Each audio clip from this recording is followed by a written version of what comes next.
semuanya, saya Sophia Magdalena dengan NIM 63230445. Perkenalkan, nama saya Grace Anastasia dengan NIM 63230105. Saya Iren Milen dengan NIM 63231321. Saya Tia Nur Fitriana dengan NIM 63231161. Saya Rina Safitri dengan NIM 63231162. Kami mahasiswa Universitas Bina Sarana Informatika Cengkareng, Fakultas Ekonomi Bisnis, Prodi Akuntansi, dengan dosen pengampu Bapak Fauzi Isnain, SE MAK. Data orang pribadi dengan SPT 1770. Haris Wijayanto berusia 46 tahun, adalah seorang pebisnis ternama yang bergerak di bidang perdagangan komputer dan aksesorisnya di Indonesia dengan data diri sebagai berikut. Alamat Jalan Patimura nomor 77 Jakarta, NPWP 01 001 006/002 000. Nomor telepon yaitu 0812 2334 4557. Adapun data keluarganya adalah sebagai berikut. Yang pertama ada Budi Setiawan, tanggal lahir tanggal 7 bulan 7 1964, hubungan keluarga yaitu ayah kandung, keterangan tidak bekerja. Yang kedua ada Dewi Anggraini, tanggal lahir 23 bulan 5 1992, hubungan keluarga yaitu istri, keterangan tidak bekerja. Yang ketiga ada Lesti Kejora, tanggal lahir tanggal 17 bulan 7 1997, hubungan keluarganya adalah adik kandung, keterangannya wedding organizer. Yang keempat ada Wahyu Pratama, tanggal lahir tanggal 11 bulan 7 2018, anak kandung, keterangan itu pelajar. Yang kelima ada Dwi Ramadhani, dengan tanggal lahir 18 bulan 6 2022, adalah hubungan keluarganya anak kandung, keterangannya tidak bekerja atau baru lahir. Yang keenam ada Jamila, yaitu tanggal lahirnya 26 bulan 12 1984, hubungan keluarga tidak ada hubungan karena keterangan dia adalah ART. Berikut adalah nama harta dengan tahun perolehan serta harga perolehan dengan keterangannya. Yang pertama ada mobil, tahun perolehan itu 2016, harga perolehan 180 juta, keterangan NOP 650000000010001. Yang kedua ada bangunan, tahun perolehannya itu 2015, harga perolehannya itu 1 miliar, keterangannya NOP 650000000010005. Tanah warisan, tahun perolehannya itu 2022, harga perolehannya itu 2 miliar, keterangan warisan. Selanjutnya ada data penghasilan. Haris Wijayanto dan keluarga pada tahun pajak 2022 memiliki penghasilan dari beberapa sumber, diantaranya yang pertama, penghasilan dari penjualan komputer dan aksesoris selama tahun 2022 sesuai dengan laporan keuangan tahun buku 2022 adalah sebagai berikut. Yang A, dalam biaya pembelian terdapat pembelian yang tidak terkait usaha secara langsung sebesar 150 juta. Yang B, terdapat biaya gaji atas ART sebesar 60 juta yang dimasukkan ke dalam biaya gaji, tunjangan lain-lainnya. Yang C, pada premi asuransi terdapat pembayaran premi kepada keluarga Haris Wijayanto sebesar 50 juta. Yang D, dalam biaya listrik dan telepon terdapat biaya pemakaian pulsa dan handphone yang dipakai oleh karyawan sebagai marketing sebesar 40 juta. Yang E adalah biaya wisata ke Tokyo untuk keluarga besar sebesar 85 juta dibebankan dari biaya perjalanan.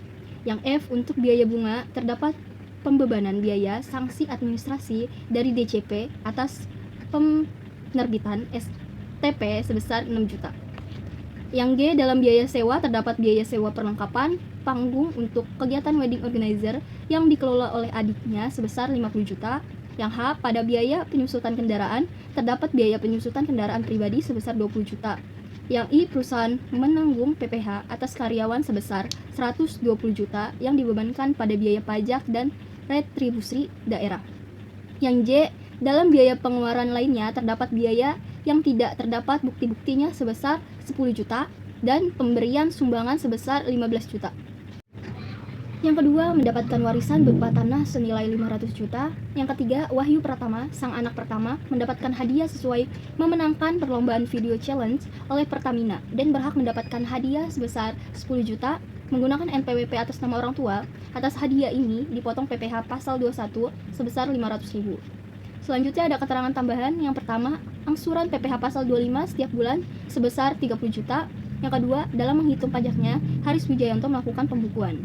Pertanyaannya, Yang pertama, berapa PTKP tahun 2002 atas Haris Wijianto? Yang kedua, berapa PPh terutang orang pribadi tahun pajak 2022? Yang ketiga, hitunglah PPh orang pribadi kurang atau lebih bayar tahun pajak 2022 atas nama Haris Wijianto. Yang keempat, angsuran PPh pasal 25 tahun berikutnya. Berikutnya adalah laba rugi. Yang pertama ada penjualan bruto sebesar 15 miliar 250 juta, potongan penjualan tunai 500 juta, retur penjualan sebesar 750 juta, penjualan besi sebesar 14 miliar. Harga pokok penjualan, yang pertama ada pembelian sebesar 10 miliar 130 juta, persediaan awal tahun sebesar 960 juta, persediaan akhir tahun 840 juta, jumlah harga pokok penjualan atau HPP sebesar 10 miliar 250 juta, laba kotor usaha sebesar 3 miliar 750 juta. Biaya umum dan administrasi, yang pertama gaji tunjangan dan lain-lain sebesar 880 juta, premi asuransi 130 juta 500 ribu, biaya listrik dan telepon 154 juta 500 ribu, biaya perjalanan 183 juta, biaya iklan dan promosi sebesar 220 juta, bunga sebesar 91 juta 500 ribu, sewa sebesar 180 juta, biaya perawatan sebesar 180 juta 500 ribu, penyusutan bangunan 40 juta, penyusutan aset tetap 250 juta, penyusutan kendaraan 160 juta, pajak dan restribusi daerah 180 juta, pengeluaran lainnya adalah 80 juta. Jumlah biaya umum dan pengeluaran lainnya sebesar 2 miliar 730 juta. Laba bersih usaha sebesar 1 miliar 20 juta. Pendapatan di luar usaha, yang pertama ada pendapatan bunga deposito sebesar 50 juta, yang kedua ada pendapatan sewa ruko sebesar 200 juta, yang ketiga ada keuntungan penjualan aset sebesar 150 juta. Jumlah pendapatan di luar usaha yaitu sebesar 400 juta. Biaya di luar usaha, yang pertama biaya perawatan ruko sebesar 25 juta, yang kedua ada kerugian selisih kurs sebesar 15 juta. Jumlah biaya di luar usaha yaitu sebesar 40 juta. Laba bersih sebelum pajak sebesar 1 miliar 380 juta. Oke, baik. Saya akan menjelaskan penghasilan dari kegiatan usaha atau pembukuan. Jadi di situ ada koreksi fiskal positif dengan koreksi fiskal negatif. Di mana koreksi positif ini jika biayanya berkurang, otomatis pendapatannya menaik. Dan untuk koreksi negatif, jika pendapatannya turun, otomatis labanya juga ikut turun. Oke, di tabel ada nominal yaitu penjualan bruto dengan 15 miliar 250 juta. Nominal fiskalnya juga sama. Selanjutnya ada potongan penjualan tunai, nominalnya 500 juta. Di nominal fiskalnya juga sama, 500 juta. Selanjutnya ada retur penjualan 750 juta. Di nominal fiskalnya 750 juta. Harga pokok penjualan 14 miliar. Di nominal fiskalnya juga sama, 14 miliar. Selanjutnya kita sudah masuk ke pembelian dengan nominal 10 miliar 130 juta. Dia ada koreksi fiskalnya yaitu 150 juta. Jadi tinggal dikurangin aja. Dapat hasilnya 9 miliar 980 juta. Tapi itu bukan yang 3 miliar. Oke, selanjutnya ada persediaan awal tahun. Di nominalnya 960 juta. Nominal fiskalnya juga sama. Persediaan akhir tahun 840 juta. Di nominal fiskalnya juga sama. Jumlah harga pokok penjualan atau HPP nominalnya 10 miliar 250 juta. Tapi di nominal fiskalnya dia 10 miliar 100 juta. Jadi ada ini ya, selisih. Jadi lebih turun dia. Selanjutnya ada laba kotor usaha. Di nominalnya 3 miliar 750 juta. Di nominal fiskalnya dia menaik menjadi 3 miliar 900 juta. Selanjutnya kita ke biaya umum dan administrasi. Yang pertama itu ada gaji, tunjangan, dan lain-lain. Nominalnya 880 juta. Dia ada koreksi fiskal positifnya. Koreksi fiskal positifnya 60 juta. Itu merupakan biaya gaji atas ART. Terus di nominal fiskalnya kita tinggal kurangin aja. 880 juta dikurang 60 juta. Jadinya 820 juta. Selanjutnya ada premi asuransi yaitu 130 juta 500. Dia terdapat koreksi fiskal positif yaitu 50 juta. Tinggal dikurangin aja. Hasilnya jadi 500 juta. Oke, selanjutnya ada biaya listrik dan telepon. Nominalnya 154.500.000. Dia ada koreksi fiskalnya ya, 20 juta, tinggal dikurangin jadi 134.500. Selanjutnya ada biaya perjalanan 183 juta, dia ada koreksi fiskal positifnya 85 juta, jadinya 98 juta. Selanjutnya ada biaya iklan dan promosi 220 juta, dia sama nominal fiskalnya. Selanjutnya ada bunga 91.500.000, dia ada koreksi fiskal positifnya sebesar 6 juta, jadi 85.500. Ada sewa 180 juta, dia ada koreksi fiskal positifnya 50 juta, tinggal dikurangin juga sama. Hasilnya 130 juta, biaya perawatan 180.500. Nominal fiskalnya sama, biaya penyusutan bangunan 40 juta, penyusutan aset 250 juta, penyusutan kendaraan 160 juta. Dia ada koreksi fiskal positif sebesar 20 juta, tinggal dikurangin menjadi 140 juta. Pajak retribusi daerah 180 juta, koreksi fiskal positifnya 120 juta, tinggal dikurangin hasilnya 60 juta. Pengeluaran lain-lainnya 80 juta, tinggal dikurangin hasilnya 55 juta. Selanjutnya kita tinggal disam aja, dijumlahin dari gaji tunjangan dan lain-lain sampai pengeluaran lainnya. Dapatlah 2.730.000.000. Tapi kalau kita lihat di sini nominal fiskalnya dia menurun ya, dari 2730 menjadi 2294. Laba bersih usaha 1020, di nominal fiskalnya dia menaik jadi 1.606. Selanjutnya kita ke pendapatan di luar usaha. Terdapat pendapatan bunga deposito sebesar 50 juta, dikoreksi fiskal negatifnya 50 juta sama. Pendapatan sewa ruko 200 juta, sama juga 200 juta di keuntungan penjualan sewa aset. Penjualan aset 150 juta. Di nominal fiskalnya 150 juta, jumlah pendapatan di luar usaha menjadi 400 juta, itu didapat dari pendapatan bunga deposito, pendapatan sewa ruko, keuntungan penjualan aset, ditambah semuanya jadi hasilnya 400 juta. Selanjutnya ada biaya di luar usaha, yaitu pertama ada biaya perawatan ruko, nominalnya 25 juta, koreksi fiskalnya sama, 25 juta. Selanjutnya ada kerugian selisih kurs, 15 juta, nominal fiskalnya 15 juta. Jumlah biaya di luar usaha, 40 juta, itu didapat dari biaya perawatan ruko ditambah kerugian selisih kurs, jadi hasilnya 40 juta. Selanjutnya, laba bersih sebelum pajak, dia tadinya 1M380 ya. Pas di nominal fiskalnya jadi 1741. Jadi tinggal dikurangin aja, nanti hasilnya 361 juta. Selanjutnya di nomor 2 ada penghasilan dari modal atau lain-lain. Kalau kita lihat di soal slide sebelumnya yang udah dijelasin, itu terdapat penghasilan dari warisan, yaitu sebesar 500 juta, non objek pajak. Dan ada penghasilan dari hadiah sebesar 10 juta, yaitu objek pajak. Oke, jadi di soalnya itu 500 juta itu merupakan tanah senilai 500 juta. Terus dia, si Wahyu Pratama ini, sang anak pertama, mendapatkan hadiah sesuai memenangkan perlombaan video challenge oleh Pertamina dan berhak mendapatkan hadiah sebesar 10 juta. Tapi itu NPWP atas nama orang tua. Baik, di sini saya akan membahas tentang penghasilan neto dalam negeri tahun 2022, yaitu yang pertama penghasilan dari kegiatan usaha pembukuannya yaitu sebesar 1.741 juta.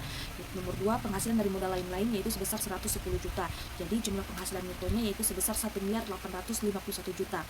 Kemudian untuk pengurangannya untuk PPKP atau penghasilan tidak kena pajaknya yaitu untuk diri sendiri sebesar 54 juta, kawin sebesar 4.500.000, istri gabung sebesar 54 juta dan tanggungannya sebesar 13.500.000. Jadi total PTKP atau penghasilan tidak kena pajaknya sebesar 126 juta dari jawaban nomor 1. Kemudian penghasilan kena pajak itu PPh terutangnya sebesar 60 juta dikali 5% hasilnya 3 juta. Kemudian 190 juta dikali 15% hasilnya 28.500. 250 juta dikali 25% hasilnya 62.500. 1.469 juta dikali 30% hasilnya 440.700. Jadi jumlah PPh terutangnya yaitu sebesar 534.700 dari jawaban nomor 2. Kemudian untuk PPh terutang cara cepatnya yaitu PPh terutangnya tadi sebesar 534.700. Kredit pajaknya itu nomor 1 PPh pasal 21 atas hadiah yaitu sebesar 500.000. Jumlah kredit pajaknya jadinya Rp500.000. Kemudian PPh yang masih harus dibayar sendiri yaitu sebesar 534.200. Untuk angsuran PPh pasal 25-nya sebesar 360 juta dibagi 12 bulan jadi 30 juta per bulannya. Kemudian untuk PPh kurang bayar atau lebih bayarnya sebesar 174.200 dari jawaban nomor 3. Dan angsuran PPh pasal 25 tahun berikutnya yaitu sebesar Rp44.516.667 jawaban dari nomor 4, di mana PPh masih harus dibayar atau dibagi 12 bulan. Selanjutnya yaitu formulir 1770 bagian 4, di mana nama wajib pajaknya yaitu Haris Wijayanto, tahun pajak 2022. Bagian A-nya yaitu harta pada akhir tahun, nama hartanya yaitu modal, tahun perolehannya 2016, harga perolehan sebesar 180 juta. Kemudian ada bangunan, tahun perolehan 2015, harga perolehannya itu sebesar 1 miliar. Kemudian ada tanah warisan, tahun perolehannya itu 2022, harga perolehan sebesar 2 miliar dengan keterangan warisan. Jadi jumlah bagian A-nya itu sebesar 3.180 juta rupiah. Kemudian di sini ada bagian B yaitu kewajiban utang pada akhir tahun, di mana bagian B ini atau kewajiban utang pada akhir tahun ini tidak ada. Kemudian bagian C-nya itu daftar susunan anggota keluarga. Nama anggota keluarganya itu yang pertama Budi Setiawan, hubungan keluarga sebagai ayah kandung. Kemudian ada Devi Anggrenis, hubungan keluarga sebagai istri. Kemudian ada Lesti Kejora, hubungan keluarga adik kandung, pekerjaan sebagai wedding organizer. Kemudian ada Wahyu Pratama, hubungan keluarga anak kandung, status atau pekerjaan pelajar. Kemudian ada Dwi Ramadhani, hubungan keluarga anak kandung, pekerjaan tidak ada. Dan yang terakhir yaitu Juminah, hubungan keluarga tidak ada, pekerjaan sebagai ART. Di sini saya akan menjelaskan SPT tahunan lampiran 3. Bagian A, penghasilan yang dikenakan pajak final dan atau bersifat final. Jenis penghasilan yang pertama, bunga deposit, tabungan, diskonto SBI, surat berharga negara. Dasar pengenaan pajak atau penghasilan bruto yaitu 50 juta. PPh terutang 10 juta. Yang kedua, bunga atau diskonto obligasi. Dasar pengenaan pajak 0 rupiah, PPh terutang 0 rupiah. Yang ketiga, penjualan saham di bursa efek. Dasar pengenalan pajak 0 rupiah, PPh terutang 0 rupiah. Yang keempat, hadiah undian. Dasar pengenaan pajak 0 rupiah, PPh terutang 0 rupiah. Yang kelima, pesangon tunjangan hari tua dan tebusan pensiun yang dibayar sekaligus. Dasar pengenaan pajak 0 rupiah, PPh terutang 0 rupiah. Yang keenam, honorium atas beban APBN atau APBD. Dasar pengenaan pajak 0 rupiah, PPh terutang 0 rupiah. Yang ketujuh, pengalihan hak atas tanah atau bangunan. Dasar pengenaan pajak 0 rupiah, PPh terutang 0 rupiah. Yang kedelapan, bangunan yang diterima dalam rangka bangunan guna serah. Dasar pengenaan pajak 0 rupiah, PPh terutang 0 rupiah. Yang sembilan, sewa atas tanah atau bangunan. Dasar pengenaan pajaknya yaitu 200 juta, PPh terutang 20 juta. Yang 10, usaha jasa konstruksi. Dasar pengenaan pajak 0 rupiah, PPh terutang 0 rupiah. Yang ke-11, penyalur, dealer atau agen produk BBM. Dasar pengenaan pajak 0 rupiah, PPh terutang 0 rupiah. Yang ke-13, penghasilan dari transaksi derivatif. Dasar pengenaan pajak 0 rupiah, PPh terutang 0 rupiah. 14, dividen. Dasar pengenaan pajak 0 rupiah, PPh terutang 0 rupiah. Yang ke-15, penghasilan istri dari satu pemberi kerja. Dasar pengenaan pajak 0 rupiah, PPh terutang 0 rupiah. Ke-16, penghasilan lain yang dikenakan pajak final atau bersifat final. Dasar pengenaan pajak 0 rupiah, PPh terutang 0 rupiah. Jumlahnya di PPh terutang jadi 30 juta. Bagian B, penghasilan yang tidak termasuk objek pajak. Sumber atau jenis penghasilan. Yang pertama, bantuan, sumbangan, hibah. Penghasilan brutonya 15 juta. Yang kedua, warisan. Penghasilan brutonya 2 miliar. Yang ketiga, bagian laba anggota perseroan komanditer tidak atas saham, persekutuan, perkumpulan firma, kongsi. Penghasil bruto 0 rupiah. Yang keempat, klaim asuransi kesehatan kecelakaan jiwa dwiguna beasiswa. Penghasilan brutonya 0 rupiah. 5. Beasiswa, penghasilan brutonya 0 rupiah. Keenam, penghasilan lain yang tidak termasuk objek pajak, penghasilan brutonya 0 rupiah. Jadi, jumlah bagian B yaitu 2 miliar 15 juta. Bagian C, penghasilan istri atau suami yang dikenakan pajak secara terpisah. Penghasilan neto istri atau suami yang dikenakan pajak secara terpisah yaitu 0 rupiah. Selanjutnya yaitu SPT tahunan lampiran 2. Nama pemotong atau pemungut pajak. Yang pertama, hadiah. NPWP pemotong 01.000.000.6 strip 002.000. Bukti pemotongan atau pemungutan nomor 1 tanggal 31 Desember 2022. Jenis pajak PPh pasal 21. Jumlah PPh yang dipotong atau dipungut yaitu Rp500. Jadi jumlah keseluruhannya yaitu Rp500. Baik, saya akan menjelaskan SPT tahunan PPh wajib pajak orang pribadi. Bagian B, penghasilan neto dalam negeri dari usaha dan atau pekerjaan bebas bagi wajib pajak yang menyelenggarakan pencatatan. Jenis usaha yang pertama ada dagang, peredaran usahanya Rp0, normanya 0%, penghasilan netonya Rp0. Yang kedua ada industri, peredaran usahanya Rp0, normanya 0%, penghasilan netonya Rp0. Yang ketiga ada jasa, peredaran usahanya Rp0, normanya 0%, penghasilan netonya Rp0. Yang keempat ada pekerjaan bebas, peredaran usahanya Rp0, normanya 0%, penghasilan netonya Rp0. Usaha lainnya, peredaran usahanya Rp0, normanya 0%, penghasilan netonya Rp174.100.000. Jumlah bagian B, yaitu Rp174.100.000. Bagian C, pencatatan neto dalam negeri sehubungan dengan pekerjaan. Tidak termasuk penghasilan yang dikenakan PPh bersifat final. Yang D, ada penghasilan neto dalam negeri lainnya. Tidak termasuk penghasilan yang dikenakan PPh bersifat final. Jenis penghasilan yang pertama ada bunga, jumlah penghasilan netonya Rp85.500.000. Dan yang kedua ada royalti, jumlah penghasilannya Rp0. Yang ketiga ada sewa, jumlah penghasilan netonya Rp130 juta. Dan yang keempat penghargaan dan hadiah, jumlah penghasilan netonya Rp10 juta. Yang kelima ada keuntungan dari penjualan atau pengalihan harta yaitu Rp0. Dan yang keenam ada penghasilan lainnya yaitu Rp0. Jumlah bagian D adalah Rp225.500.000. Selanjutnya, SPT tahunan PPh wajib pajak orang pribadi. Yang pertama, penghasilan dari usaha dan atau pekerjaan bebas berdasarkan laporan keuangan komersial. Yang A ada peredaran usaha Rp15.250.000. Yang B harga pokok penjualan Rp10.250.000. Yang C laba rugi bruto usaha 5 juta. Dan yang D biaya usaha Rp2.730.000. Yang E penghasilan neto Rp2.270.000. Yang B penyesuaian fiskal positif. Yang A biaya yang dibebankan atau dikeluarkan untuk kepentingan pribadi wajib pajak atau orang yang menjadi tanggungan yaitu 85 juta. Yang B premi asuransi kesehatan, asuransi kecelakaan, asuransi jiwa, asuransi dwiguna, dan asuransi beasiswa yang dibayarkan oleh wajib pajak yaitu 50 juta. Yang C penggantian atau imbalan sehubungan dengan pekerjaan atau jasa yang diberikan dalam bentuk natura atau kenikmatan yaitu Rp0. D jumlah yang melebihi kewajaran yang dibayarkan kepada pihak yang mempunyai hubungan istimewa sehubung dengan pekerjaan yang dilakukan yaitu Rp0. Yang E harta yang dihibahkan bantuan atau sumbangan yaitu 25 juta. Yang F pajak penghasilan yaitu 6 juta. I selisih penyusutan atau amortisasi komersial di atas penyusutan atau amortisasi fiskal yaitu Rp0. Yang J biaya untuk mendapatkan, menagih dan memelihara penghasilan yang dikenakan PPh final dan penghasilan yang tidak termasuk objek pajak yaitu Rp0. Yang K penyesuaian fiskal positif lainnya yaitu 240 juta. Yang L jumlahnya yaitu 586 juta.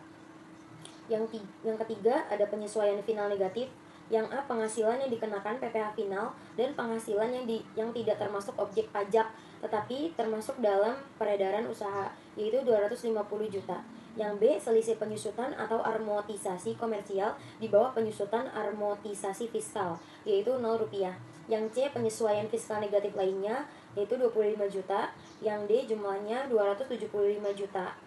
Yang keempat jumlah bagiannya yaitu Rp2.581.000.000. Formulir 1770 SPT tahunan PPh wajib pajak orang pribadi. Di sini dengan nama wajib pajak Haris Wijianto, tahun pajak 2022. Yang A ada penghasilan neto. Yang pertama itu penghasilan neto dalam negeri dari usaha dan atau pekerjaan bebas sebesar Rp174.100.000. Itu didapat dari formulir 1771 halaman 1, jumlah bagian A atau formulir 1771 halaman 2, jumlah bagian B kolom 5J. Yang kedua ada penghasilan neto dalam negeri sehubungan dengan pekerjaan, yaitu tidak ada ya. Yang ketiga ada penghasilan neto dalam negeri lainnya, yaitu sebesar 225.500.000, itu didapat dari formulir 1771 halaman 2, jumlah bagian D kolom 2J. Maaf, 3J, kolom 3J. Yang keempat itu ada penghasilan neto luar negeri, tidak ada. Yang kelima itu jumlah penghasilan neto dari yang 1, 2, 3, dan 4, itu dengan jumlah 399.600.000. Nah, kolom yang B ini penghasilan kena pajak. Karena dia yang di kolom 8 sama 9 gak ada, jadi langsung ke kolom 10. Penghasilan tidak kena pajak. Itu ada K1 garis miring 3 ya. Sebesar 126 juta. Yang 11 ada penghasilan kena pajak, itu total dari 9 itu, poin yang ke-9 dikurang yang ke-10. Karena poin 9 gak ada, jadi poin ke-10 nya aja yang kita pindahin. Yang C, PPh terutang. PPh terutang atau tarif pasal 17 UU PPh X angka 11. Itu nggak ada. Yang ke-13 ada pengembalian pengurangan PPh pasal 24 yang telah dikreditkan. Itu sebesar 534.700.000.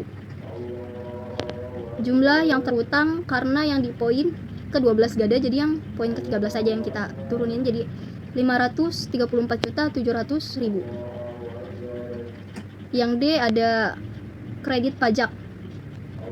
Kita lihat di sini poin yang ke-15, PPh yang dipotong atau dipungut oleh pihak lain, PPh yang dibayar atau dipotong di luar negeri, dan PPh ditanggung pemerintah. Ini didapat dari formulir 1770 yang kedua bagian A kolom ke-7, itu sebesar 500.000. Yang ke poin ke-16 yaitu PPh yang harus dibayar sendiri, itu sebesar 534.200.000. PPh yang dibayar sendiri berupa PPh pasal bulanan, yaitu sebesar 360 juta. Langsung kita ke poin ke yang F, angsuran PPh pasal 25 tahun pajak berikutnya. Angsuran PPh pasal 25 tahun pajak berikutnya dihitung sebesar, yang A ya kita pakai 1 dibagi 12 dikali jumlah pada angka 16, yaitu sebesar 44.516.667 perak. Nah, lampirannya kita selain formulir 1771 sampai dengan 1770, bagian 4 baik yang diisi maupun yang tidak diisi harus dilampirkan pula. Kita pilih yang C, neraca dan laporan laba rugi, rekapitulasi bulanan, peredaran bruto dan atau penghasilan lain dan biaya.